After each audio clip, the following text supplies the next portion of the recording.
Hola, Dios te bendiga. Aquí te saluda Joycer Medina y te doy la bienvenida a este canal. Es hora de pasar tiempo con Dios a través de las Escrituras. ¿Alguna vez te has preguntado a qué se refiere la Biblia cuando te habla de concupiscencia? Pues te invito a que te quedes y escuches esta enseñanza porque sé que será de mucha edificación para tu vida. Recuerda siempre, toma siempre lo bueno y desecha lo malo. No tengo la verdad absoluta, pero de lo que Dios me ha compartido, te doy el día de hoy. Así que lo primero que vamos a hacer es a definir el término concupiscencia desde su origen etimológico. Cuando tú estudias un término, si te vas a su significado en el original en que fue escrito, puedes aprender y tener un mayor panorama o amplitud de las distintas matices que puede tener el significado de X o Y término. Y el término para concupiscencia que nos encontramos en muchos pasajes de la Biblia en el griego es epithumia. El significado más sencillo de este concepto es un deseo ferviente y muy intenso. Este concepto, epithumia, denota la inclinación de la voluntad, la cual puede tener dos direcciones, o bien sea aquello que agrada a Dios, o bien sea aquello que se rebela en contra de Dios.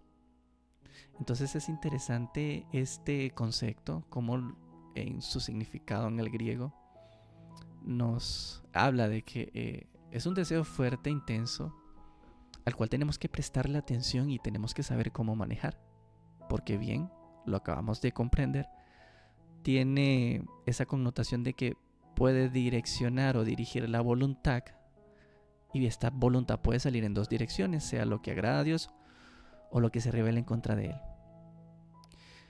Este término en el español, por lo menos en el lenguaje en el que nosotros leemos nuestras Biblias, tiene una equivalencia en la Biblia que tú utilizas, probablemente uses la Reina Valera 1960, te encontrarás este término epithumia traducido de tres formas.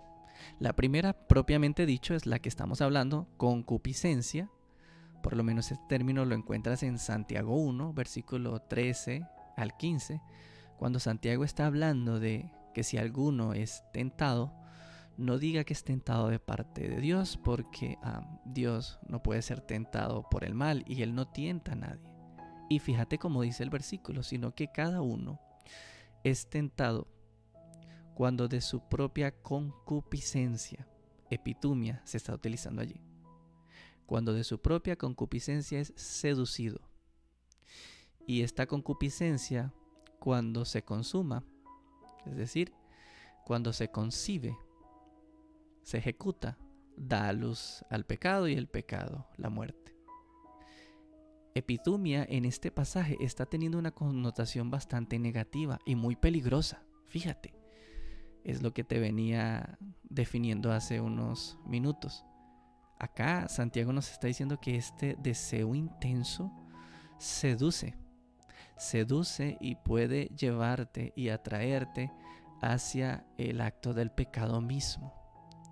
Y fíjate qué importante es conocer estos términos, de manera que puedas estar más atento a ti mismo, vigilante de ti mismo y aprender a hacer una introspección y poder controlar o monitorear cómo estos deseos puedan ser manifestados en tu vida.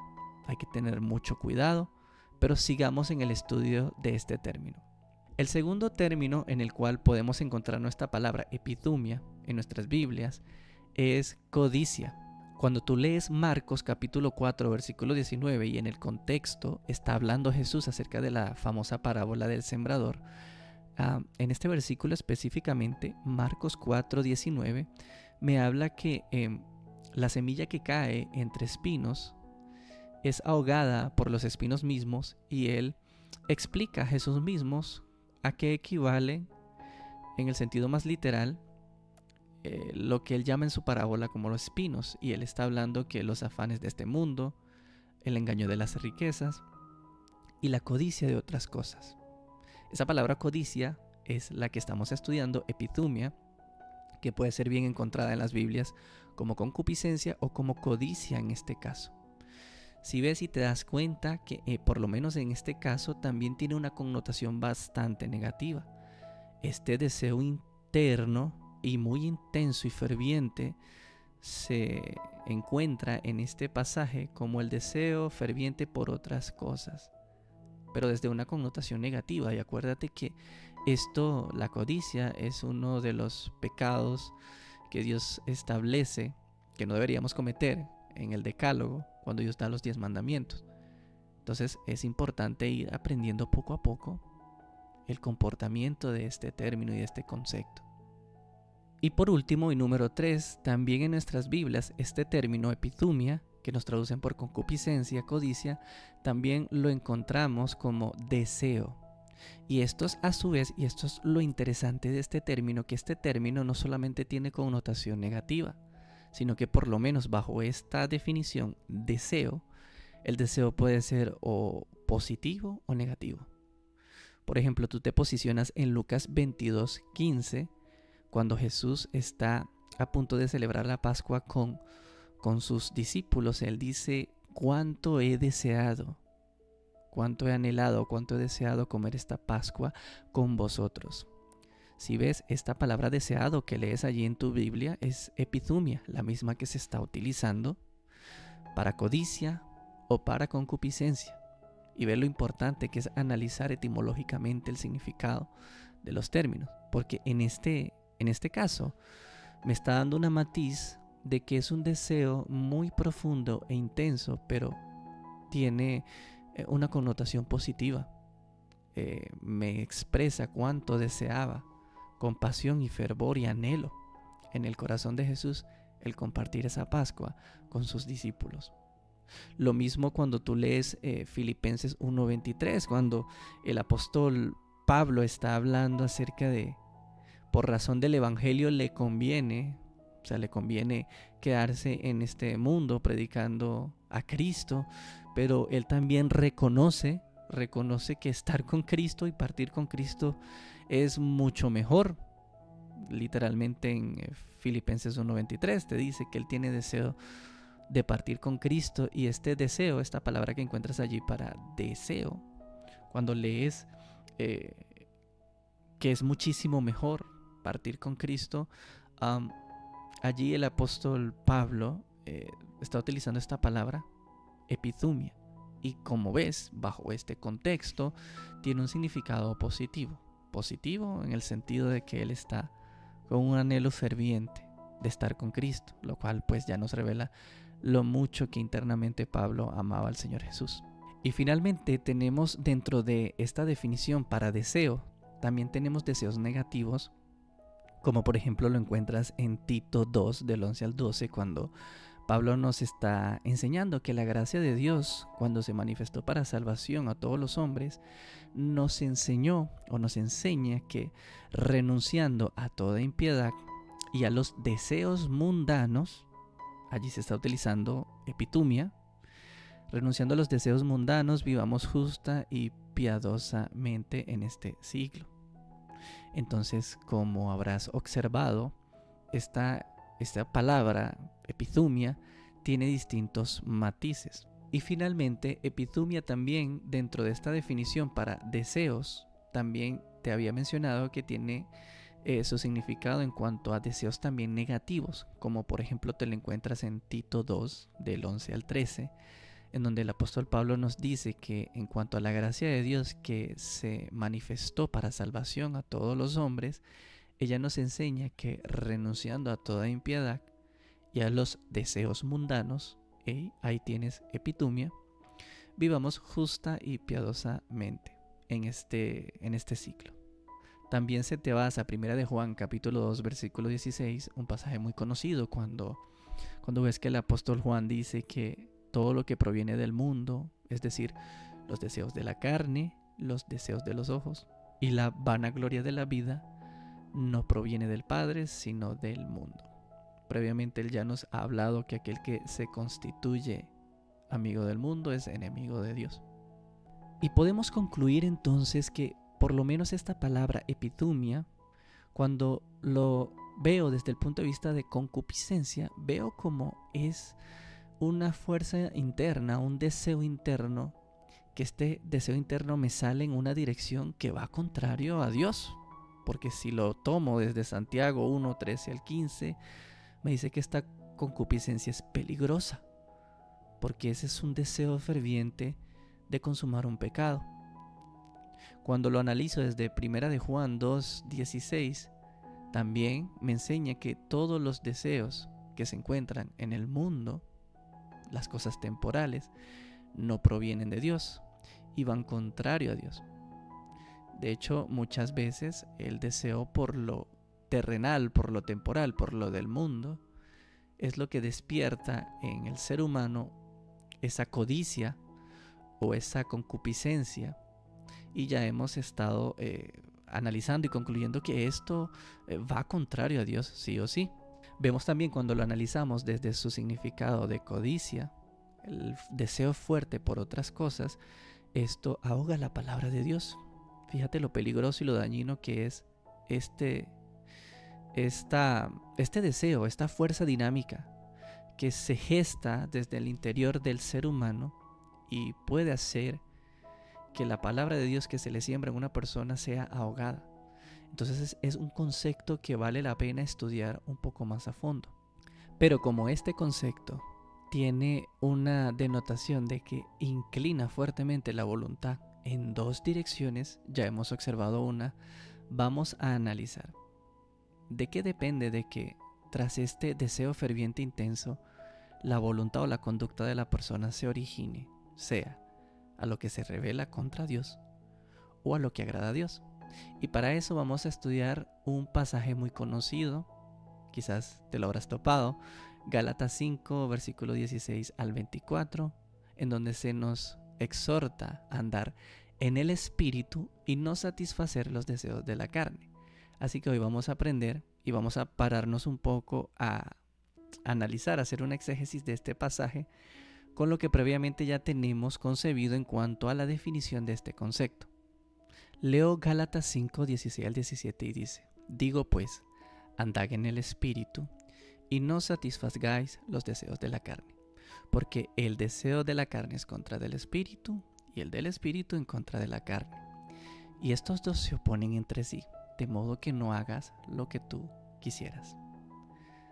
Aquí vamos a detenernos un poco y tenemos que ir pausadamente para que podamos comprender la naturaleza de epithumia, porque acá cuando Pablo dice no satisfagáis los deseos, está utilizando epithumia de la carne, y ya hemos concluido ciertamente que el deseo de la carne es aquel pecaminoso, es aquel que si la voluntad se direcciona a satisfacer o es originada por un deseo de la carne, es una conducta que irá contraria a lo que Dios le agrada.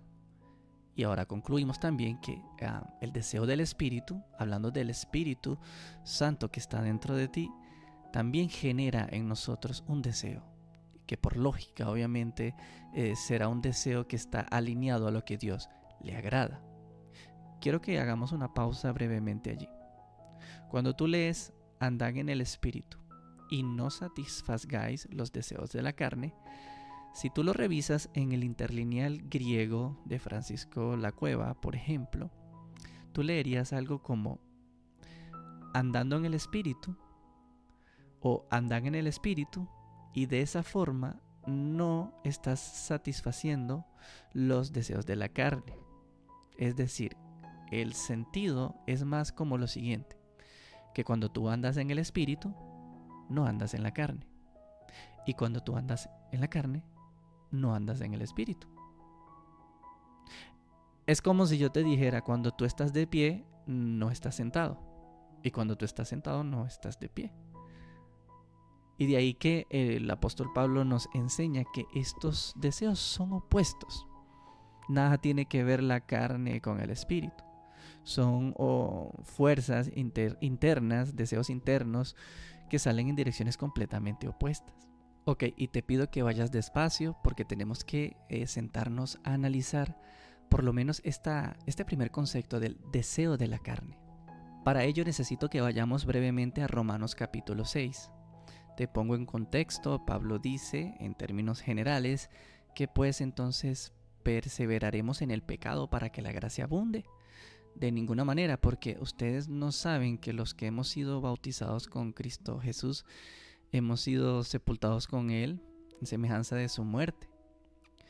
Y si tú sigues leyendo, él está diciendo que pues el creyente que se bautiza está siendo en un término espiritual semejante allí a la par con Cristo, quien muere y padece en la carne, condena el pecado en la carne, pero resucita en una nueva vida, en una nueva naturaleza gloriosa. Si prestas atención al versículo 6, específicamente de Romanos 6, leerías y dice, sabiendo esto que nuestro viejo hombre fue crucificado juntamente con él, presta atención a lo siguiente, para que el cuerpo del pecado sea destruido, subraya esa palabra, a fin de que no sirvamos más al pecado.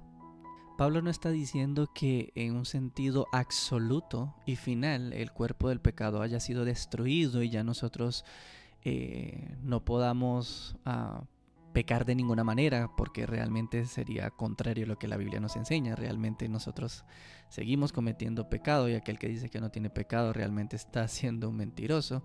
Pero esta palabra que te dije que subrayaras cuando dice para que el cuerpo del pecado sea destruido, en el griego es katargeo y tiene que ver en su significado griego más como dejar inmóvil, dejar inoperante o dejar sin efecto.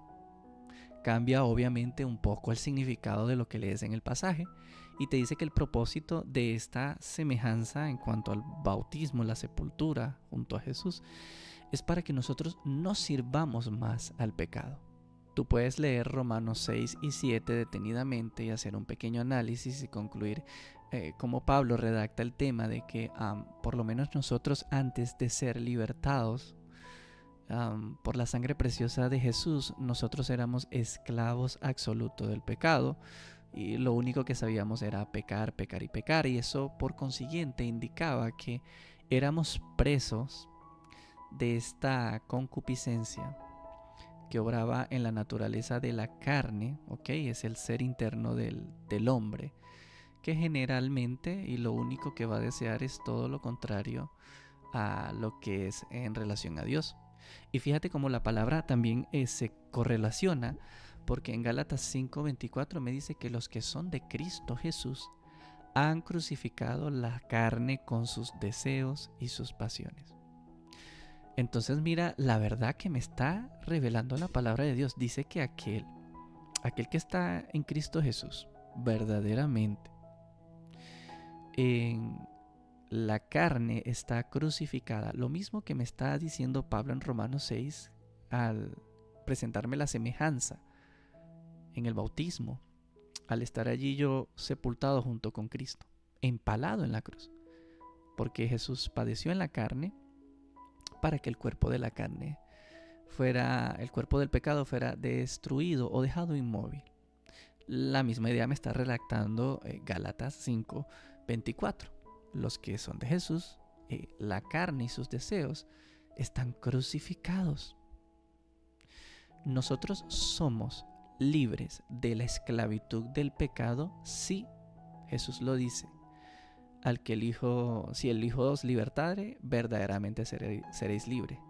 Ojo, pero nosotros no somos libres aún de la influencia del pecado. ¿Por qué? Porque tú y yo todavía vivimos en este cuerpo carnal. Y mientras todavía no tengamos cuerpos glorificados, aunque la esclavitud y el sometimiento, el yugo opresor del pecado que nos oprimía y nos esclavizaba antes de que Cristo nos libertare, a pesar de que esa esclavitud ya no está, no somos libres de su influencia. Pero la palabra nos enseña que esta epitumia, este deseo ferviente está crucificado, ¿ok? En Gálatas 5:24. Y ahora vas a entender un poco porque es que el apóstol Pablo exhorta, nos anima, nos manda, como si nos está revelando, y de hecho nos los está diciendo que tenemos una voluntad de decidir hacia dónde se va a originar mi voluntad o mi conducta. si a satisfacer o los deseos de la carne o el deseo del espíritu, que es obviamente lo que nos exhorta a andar en el espíritu en Gálatas 5:16. Pero sigamos más adelante. Es por eso que cuando tú lees Efesios 4:22 al 24, Pablo y fíjate que esto está escrito en el griego en un tiempo verbal imperativo, te dice: despojaos del viejo hombre, el cual está viciado a los deseos engañosos y mundanos. Nuevamente tienes acá epitumia, el viejo hombre. Recuerda, Romanos 6, lo que acabamos de estudiar es que el viejo hombre quedó crucificado, quedó empalado allí en semejanza con Cristo, murió con Cristo en la cruz, para ponerte la metáfora más sencilla. Pero como Cristo, y gloria a Dios al Señor por esto, como Cristo no quedó allí en la cruz, sino que Él resucitó con un nuevo cuerpo y glorioso, también nosotros en sentido espiritual. Hay una nueva creación, una nueva criatura. Y en Efesios 4:22 al 24, Pablo exhorta a que nos despojemos, ciertamente del viejo hombre y sus malos hábitos, con el cual ciertamente vinimos mal aprendidos o mal adaptados. Pero como ya no hay una esclavitud, unas cadenas que te impidan desaprender lo malo y aprender lo bueno, es con esa autoridad que Pablo dice: renovaos en el espíritu de vuestra mente, revestidos del nuevo hombre, el cual es creado según Dios en la justicia y santidad de la verdad. Cuando Pablo dice despojados del viejo hombre, es un tiempo verbal imperativo. Eso significa que te está dando una orden, es una instrucción. Lo mismo cuando te dice vestidos del nuevo. O sea que Dios te está enseñando acá que hay una voluntad, hay un impas, un punto en donde tú tienes que decidir.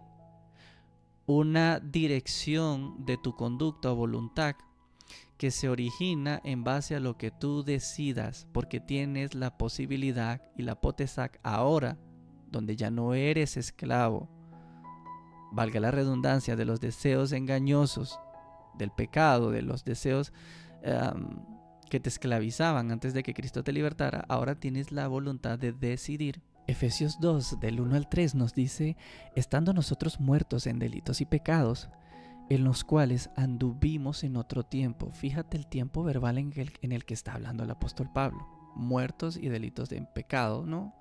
Pero eso es un tiempo pasado.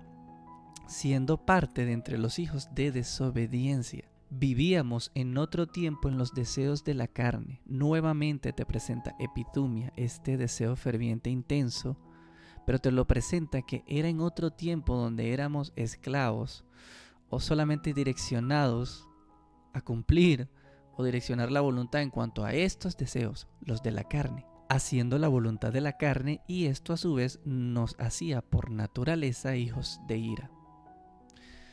Fíjate bien que los deseos de la carne y el comportarse bajo los deseos de la carne tiene como resultado igual hacernos hijos de ira. ¿Por qué? Romanos 8:7 me dice que los designios de la carne, es decir, el deseo de la carne, la intención de la carne, el propósito de la carne, no se sujetan a la ley de Dios. Y es que tampoco pueden. Son dos cosas opuestas. Literalmente los designios de la carne o los deseos o la epitumia de la carne son enemistad contra Dios. Y es por eso que en otro tiempo éramos hijos de ira.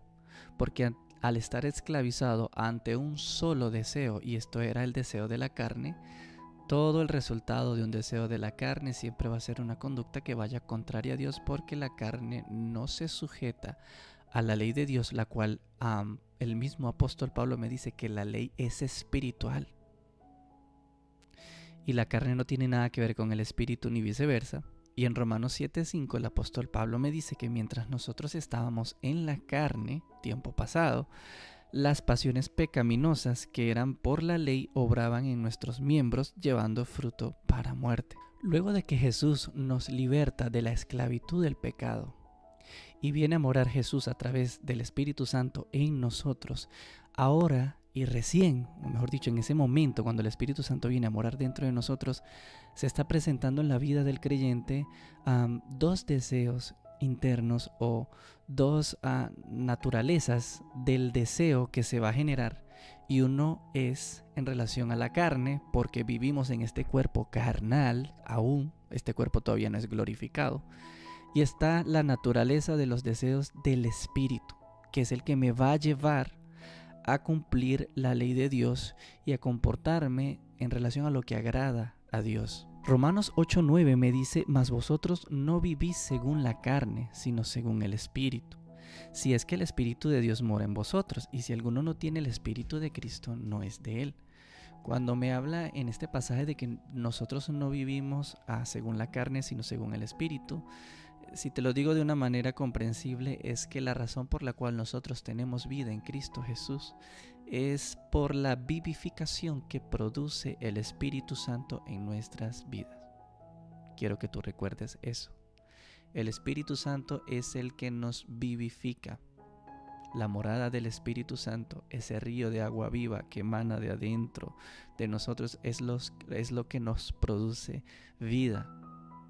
La morada de Dios por su Santo Espíritu, su justicia que mora dentro de nosotros, es la que vivifica este cuerpo. En la Nueva Traducción Viviente, Romanos 8:9 dice: pero ustedes no están dominados por su naturaleza pecaminosa, son controlados por el Espíritu si el Espíritu de Dios vive en ustedes. Si avanzas un poco más adelante en el versículo 12, y te lo invito a que lo leas en la Nueva Traducción Viviente para que entiendas mejor, leeríamos lo siguiente: por lo tanto, amados hermanos, no están obligados, oye bien, no estás obligado a hacer lo que su naturaleza pecaminosa los incita a hacer.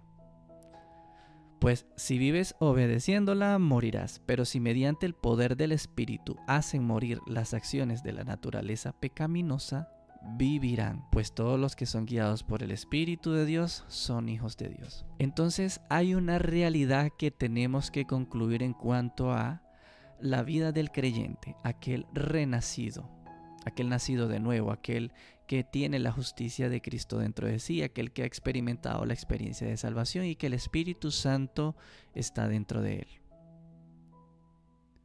No estás esclavizado a una naturaleza carnal que te somete y que no puedes subyugar, porque se te ha dado el Espíritu Santo de Dios, el cual, dentro de sus propiedades, o mejor dicho, dentro de sus deseos o la dirección en la que Él va a emanar en el fondo de tu persona, Él va a producir el deseo y la guianza de inclinar la voluntad hacia lo que agrada a Dios, hacia cumplir la ley de Dios en cuanto a la misericordia, la justicia y la verdad, que es lo que sustenta y lo que basa todos los preceptos y los mandatos de Dios. Me enseña el apóstol Pablo que los deseos de la carne pueden ser subyugados y dominados si nosotros por el Espíritu y por el poder del Espíritu Santo podemos hacer morir dichos deseos.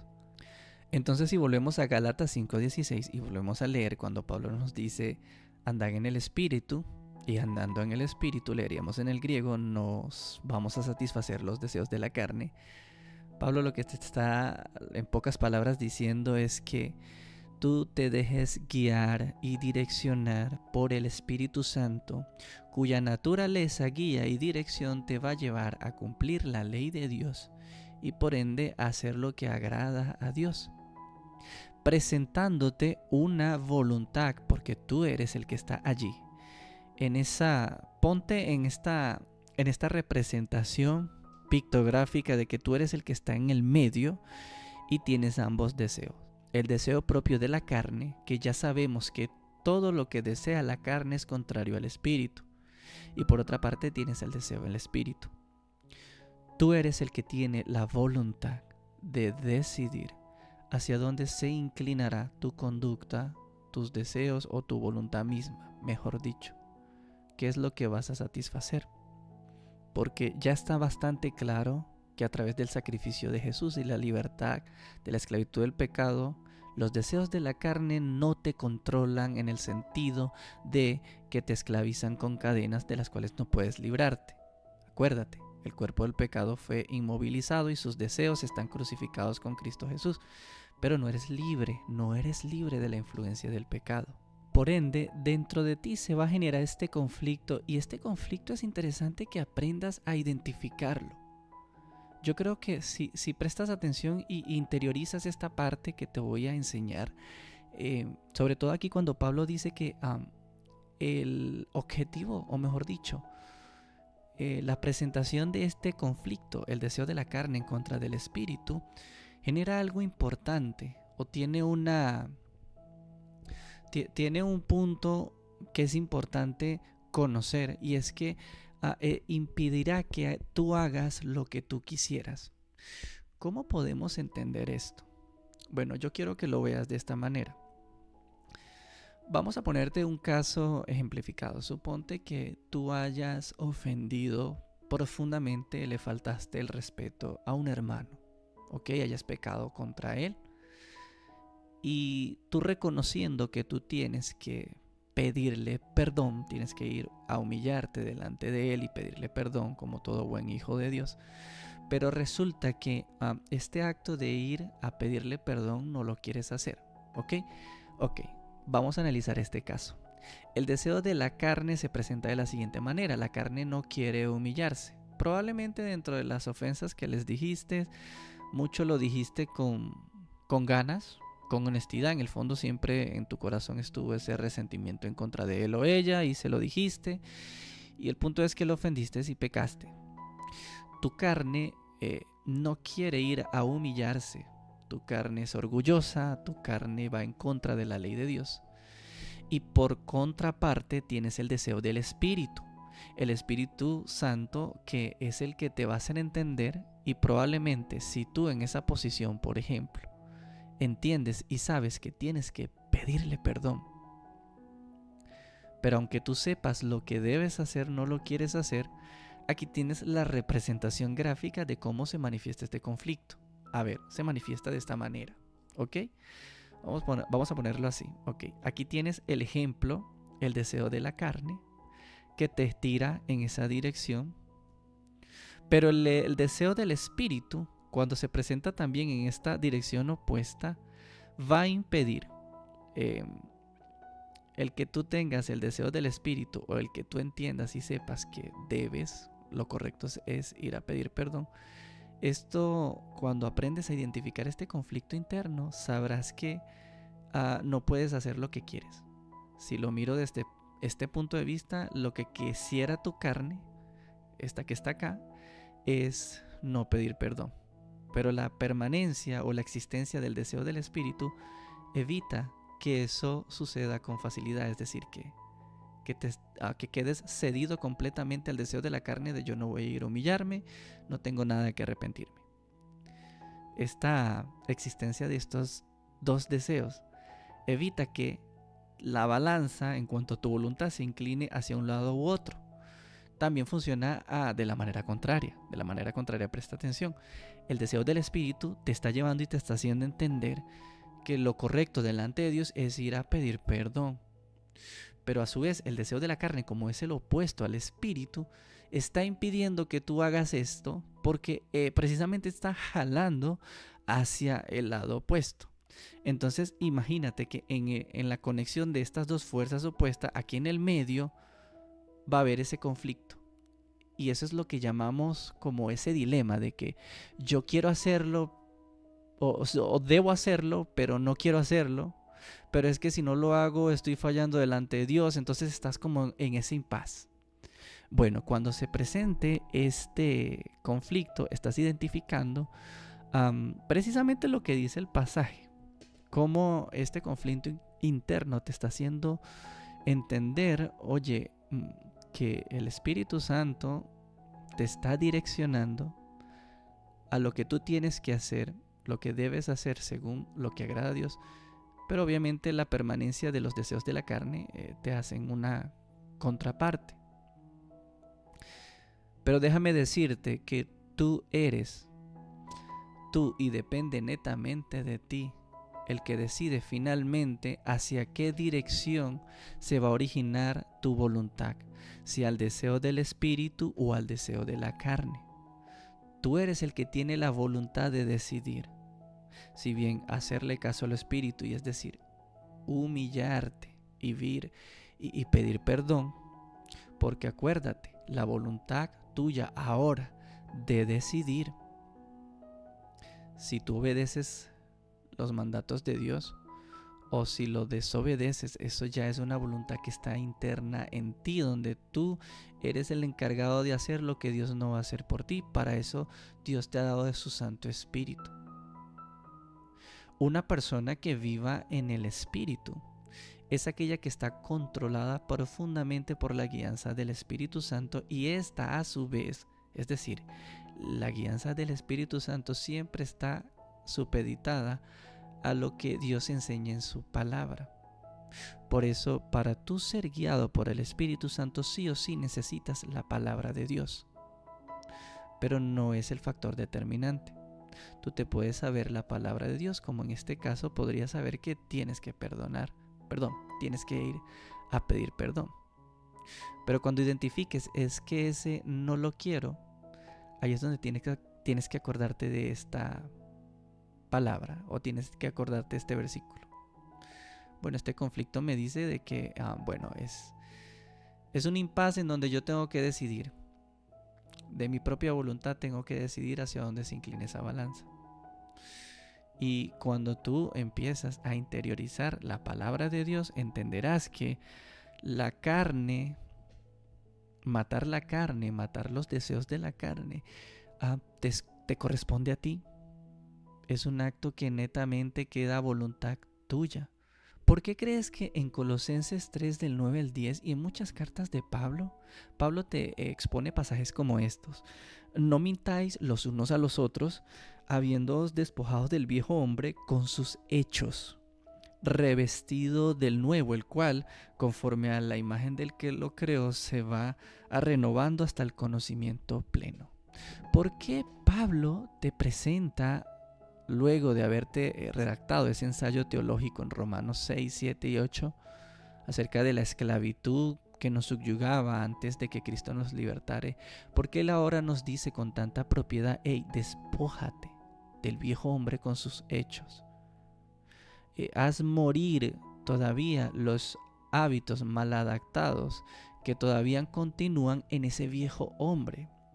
Despójate, desarráigate y revístete del nuevo. Fíjate que la palabra es práctica. Pablo te está mandando a ejecutar. Y es que, queramos aceptarlos o no, cuando no hay revelación de estas cosas que estamos estudiando, es por eso que creemos que, por lo menos, porque lo he escuchado, por ejemplo, en este ejemplo que te acabo de colocar, cuando tienes que ir a pedir perdón pero no quieres, hay gente que, sabiendo que tiene que ir a pedir perdón y no lo hace, se meten en una posición de: voy a orar primero porque no lo quiero hacer, y estoy orando por eso, estoy orándole a Dios que me dé las fuerzas. Y déjame decirte que esto no es correcto. ¿Y sabes por qué?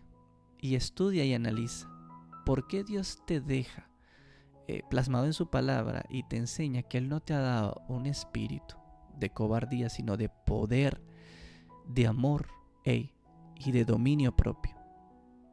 Tú lees Tito 1:8 y te darás cuenta que el dominio propio tiene que ver con el hombre o el ser que es dueño de sí mismo, aquel que tiene la capacidad de retenerse por dentro.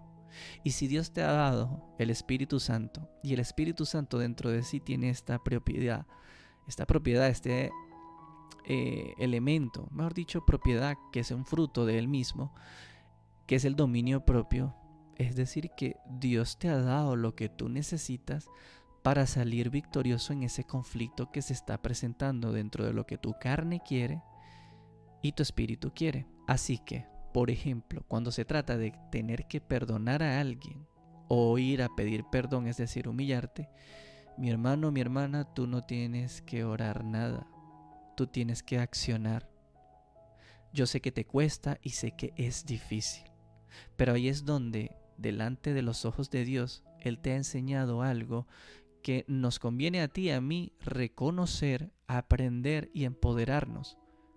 El Espíritu Santo, el Espíritu de Dios, es un espíritu de poder y de amor y de dominio propio. Tenemos la capacidad tenemos la fortaleza por el Espíritu de hacer morir este deseo de la carne. Yo no te estoy diciendo que esto es fácil. Yo no te estoy diciendo que vivir una vida guiada en cuanto al Espíritu Santo, haciendo morir los deseos carnales, no te estoy diciendo que sea sencillo.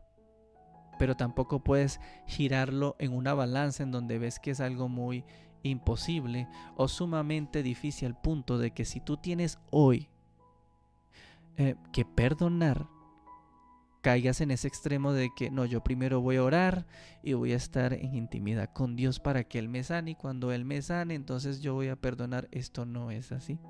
A medida que tú en intimidad, a medida que tú a través de la oración, del ayuno, de una voluntad consciente, que tú vayas delante de la presencia de Dios y decidas morir a tu ego, a tu yo, a tu orgullo. Y esto es un acto voluntario que tú lo ocasionas o lo haces cuando tú lo decides.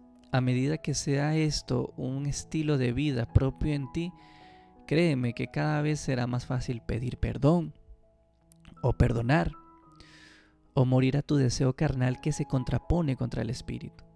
Pero para eso tiene que morir tu voluntad.